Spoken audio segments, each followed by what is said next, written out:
다 같이 사도신경으로 우리의 신앙을 함께 고백하시겠습니다. 나는 전능하신 아버지 하나님, 천지의 창조주를 믿습니다. 나는 그의 유일하신 아들, 우리 주 예수 그리스도를 믿습니다. 그는 성령으로 잉태되어 동정녀 마리아에게서 나시고 본디오 빌라도에게 고난을 받아 십자가에 못 박혀 죽으시고 장사된 지 사흘 만에 죽은 자 가운데서 다시 살아나셨으며 하늘에 오르시어 전능하신 아버지 하나님 우편에 앉아 계시다가 거기로부터 살아있는 자와 죽은 자를 심판하러 오십니다. 나는 성령을 믿으며 거룩한 공교회와 성도의 교제와 죄를 용서받는 것과 몸의 부활과 영생을 믿습니다. 아멘. 다 같이 찬송가 563장 예수 사랑하심을 함께 찬송하시겠습니다.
오늘 우리에게 주시는 하나님의 말씀은 신약성경 베드로후서 1장 12절에서 15절까지의 말씀입니다.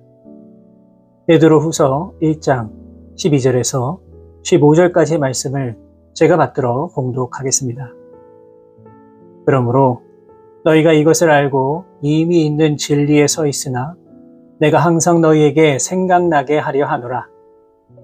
내가 이 장막에 있을 동안에 너희를 일깨워 생각나게 함이 옳은 줄로 여기노니 이는 우리 주 예수 그리스도께서 내게 지시하신 것 같이 나도 나의 장막을 벗어날 것이 임박한 줄을 알미라.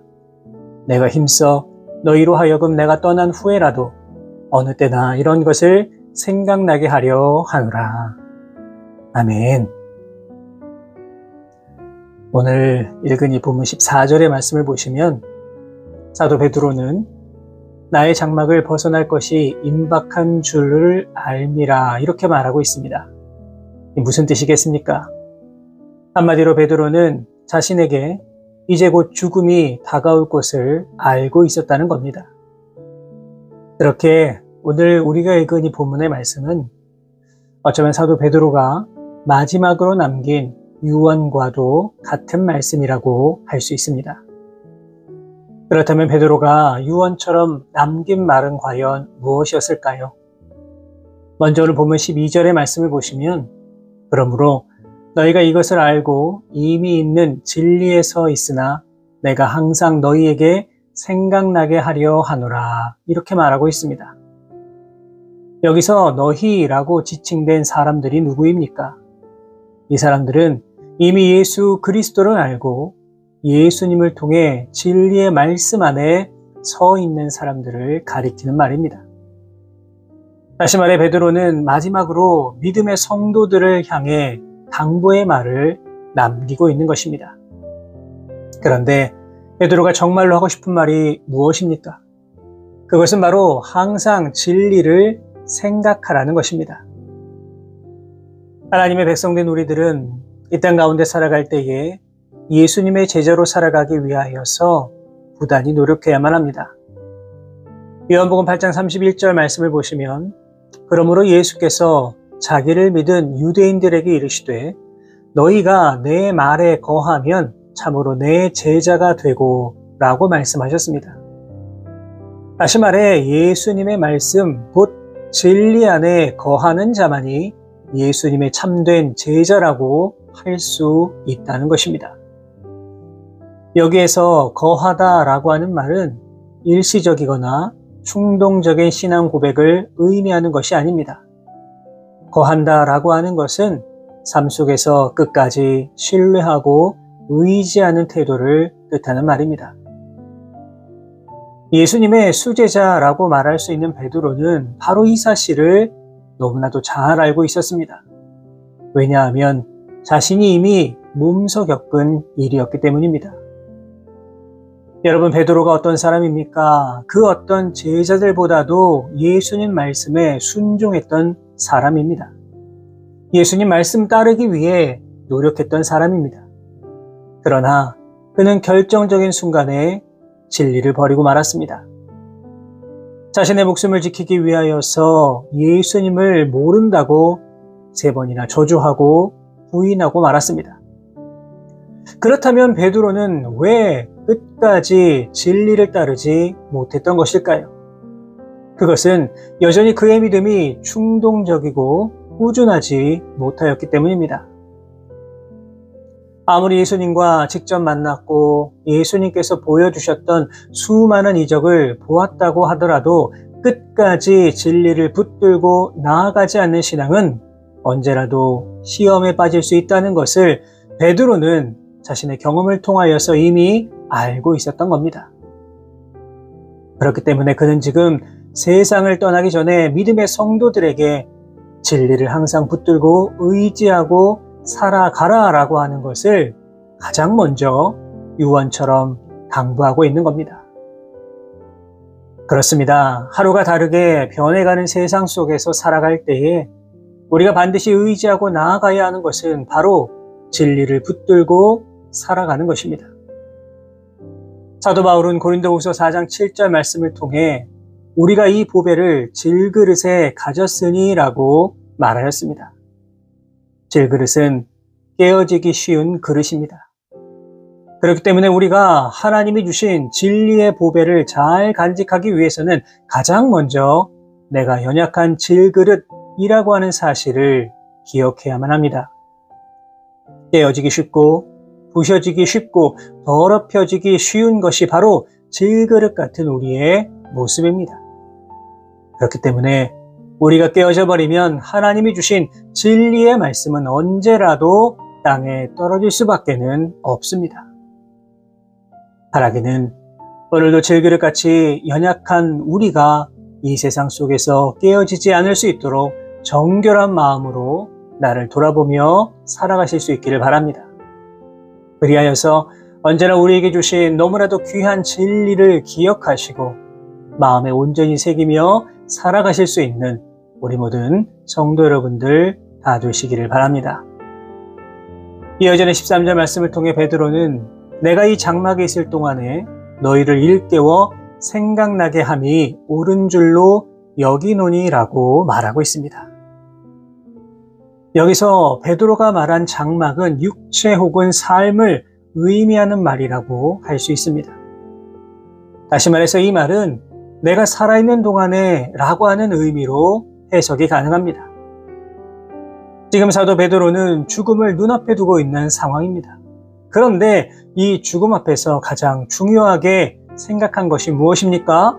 그것은 바로 믿음의 후배들이 진리의 말씀을 붙들고 오직 믿음 안에서 살아가도록 하는 일이었습니다.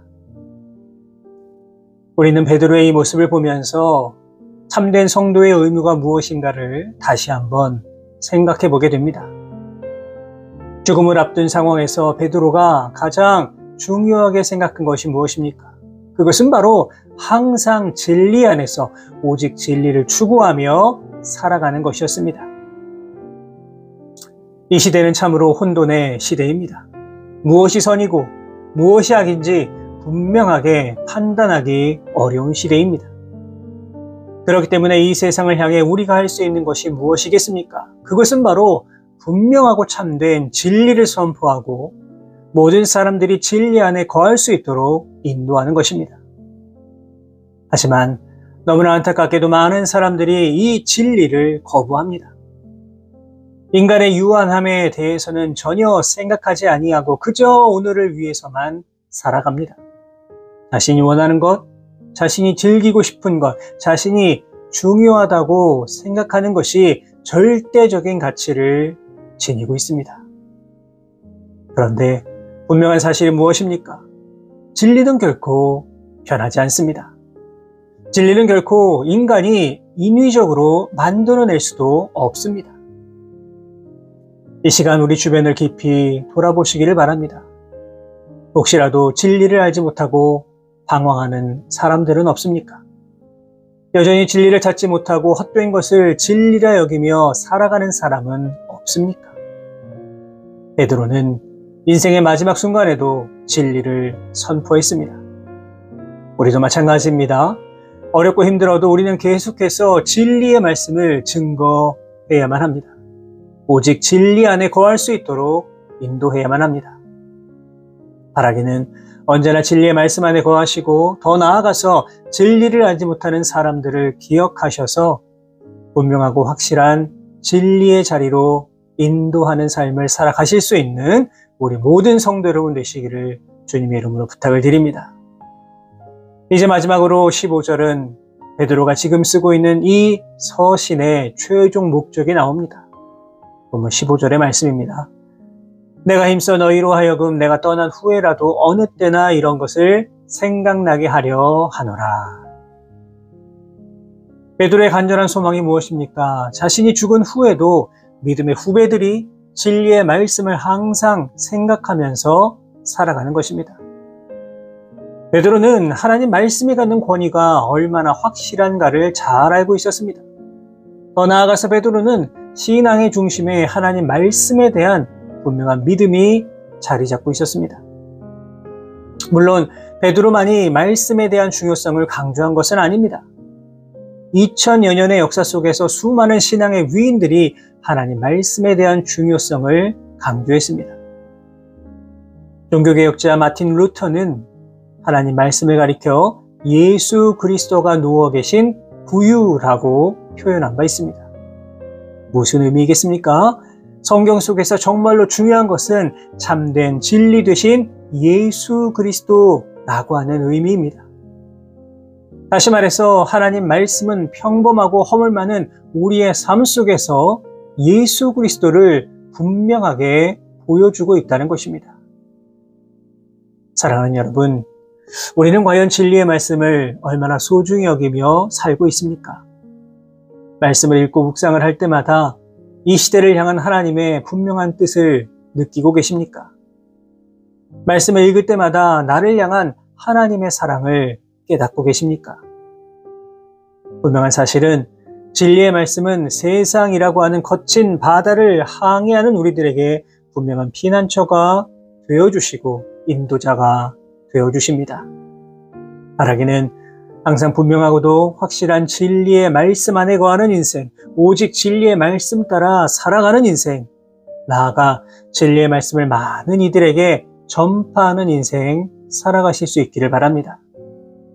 그리하여서 이 어렵고 힘든 세상 속에서 흔들리지 아니하고 굳건한 믿음의 반석 위에서 날마다 살아가실 수 있는 우리 모든 성도 여러분의 귀하고 복된 삶의 모습이 되실 수 있기를 주님의 이름으로 축원합니다. 기도하겠습니다. 하나님 감사합니다. 오늘도 귀한 하루 우리에게 허락하여 주시고 우리에게 소중한 생명 더하여 주셔서 주가 주신 힘으로 능으로 이 땅을 살아갈 수 있도록 인도하여 주신 것 감사를 드립니다. 오늘도 우리의 삶의 자리에 복내를 주시고 동행하여 주셔서 우리가 먹든지 마시든지 무엇을 하든지 오직 주의 영광을 위해 살아갈 수 있는 우리 모두가 되게 하여 주옵소서. 사랑의 하나님, 베드로가 인생의 마지막 순간에 유언처럼 남긴 오늘 말씀을 통해서 귀한 깨달음을 얻습니다. 바라고 원하오니 항상 진리를 기억하며 진리의 말씀 따라 순종하며 살아갈 수 있는 모두가 되게 하여 주옵소서. 시시때때로 변하는 세상의 진리의 마음을 빼앗기지 아니할 수 있도록 인도해 주시고 영원히 변하지 않는 진리의 말씀을 기억하며 오직 진리 안에 거하기 위하여 날마다 노력하며 살아갈 수 있는 거룩한 인생 되게 하여 주옵소서.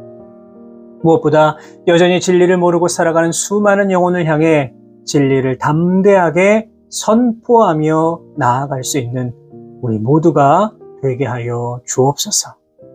이 모든 말씀 우리 주님 예수 그리스도의 이름으로 기도하옵나이다. 아멘.